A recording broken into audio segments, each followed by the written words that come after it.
نحمده ونصلي على رسوله الكريم أما بعد فأعوذ بالله من الشيطان الرجيم بسم الله الرحمن الرحيم إنما يخشى الله من عباده العلماء قال رسول الله صلى الله عليه وسلم كن عالما أو متعلما أو محبا أو مستمعا ولا تكن الخالص فتهلك উপস্থিতি আমরা আজকে সমবেত হয়েছি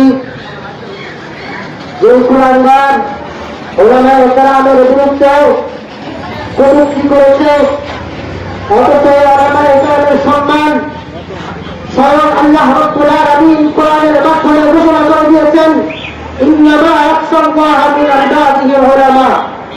যে ওলামাদের ব্যাপারে আল্লাহ নিজেই সম্মান প্রদর্শন করেন, সেই ওলামায়ে কেরামের বিরুদ্ধে যে কুরআনগার যারা সন্তান এই কুরুচি মন্তব্য করেছে, আমরা তাকে এই মুহূর্তে বয়কট জানাই। প্রিয় উপস্থিতি, আল্লাহর নবী হাদিসের ভিতরে বলেছেন, তুমি নিজে আলেম হও অথবা আলেমের ছাত্র হও, আর যদি তাও না হতে পারো তাহলে আলেমকে সম্মান করো, আলেমকে ভালোবাসো।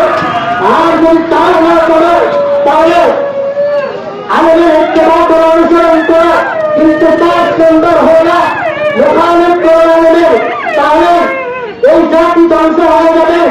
প্রিয় উপস্থিতি, আমরা ইতিহাস জানি, আমরা ইতিহাস যদি দেখি তাহলে আমরা লক্ষ্য করব যে এই পর্যন্ত কোন কুরআনগার আলেমদের ব্যাপারে কুরুচি মন্তব্য করে বাংলার জমিনে টিকতে পারে না, টিকতে না, আর কখনো টিকতে পারবে না।